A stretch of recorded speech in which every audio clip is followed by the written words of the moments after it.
ধন্যবাদ।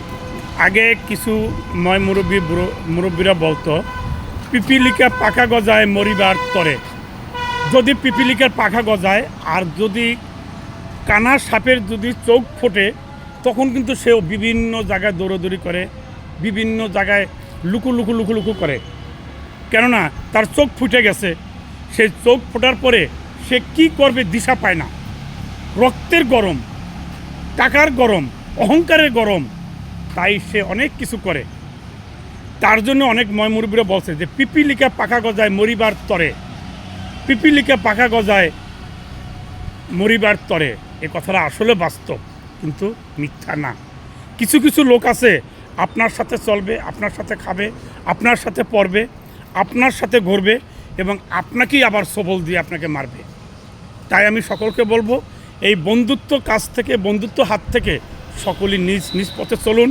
সবাই নিজে হাতে চলুন, নিজে কর্ম করুন, নিজে একা চলুন, একা পথে চলা শিখুন এবং আপনি ভবিষ্যতে একজন মানবতা মানুষ হবেন। আপনি একজন সেই ঠিক, আপনি একজন মানুষের সম্মানিত হবেন।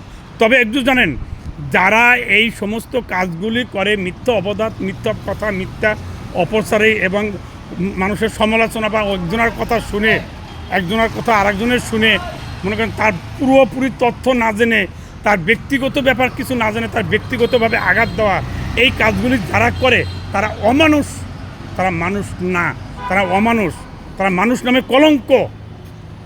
তারা মনে করে কি আমি সব কিছু বুঝি, সব কিছু জানি। আরে ভাই, তুই যেই লোকটাকে অপমান করছো, যেই লোকটাকে তুই অপমান ছোটো করতেছ, ওই লোকের পর্যন্ত তোর যাওয়ার সেই শক্তিটা তোর এখন নাই, তুই দাঁড়াইতে পারবি না। আর যাকে ছোটো করছো, অপমান করছো, তার সে অনেক দূর যাওয়ার রাস্তা আছে, তার যাওয়ার রাস্তা, বসার রাস্তা তার অবশ্যই আছে।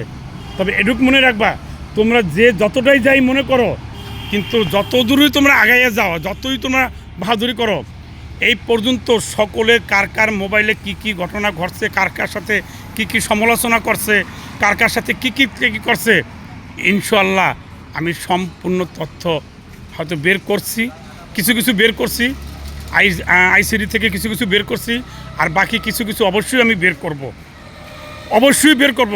কেন আমাকে নিয়ে তারা এইভাবে মানহানি কথাগুলো বলছে, অসামান্য কথাগুলো বলছে, প্রতিহিনিত করছে, ছোট করছে এবং কেন মানুষের সামনে আমার নামে গিবাদ গিয়ে বেড়াচ্ছে, কী কারণে, তার অপরাধ কিসের জন্য, সে কি চোর না ডাকাত না গুন্ডা না বদমাশ, তার তোদের সমালোচনা করার কে?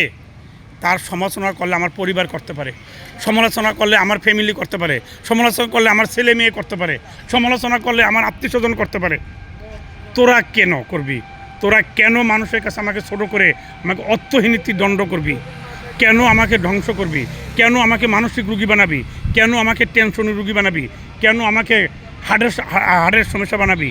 কি কারণে তোরা আমাকে এত বড় নিয়ে আমাকে দণ্ডন করেছো, মানহানি করেছো? এর জবাব তোদেরকে দিতে হবে, আইজোক আর কাইলোক। কেননা আমি এখনও চুপ করে আছি, ধৈর্য ধরে আছি। ধৈর্যের সীমার যখন লঙ্ঘন হবে তখন আমি আর কাউকে ছাড় দেব না, আমি তখন আমি নিজের সন্তানকেও চিনব না। আমি কথাটা বলে রাখলাম। ভালো থাকবেন, সুস্থ থাকবেন, ধন্যবাদ।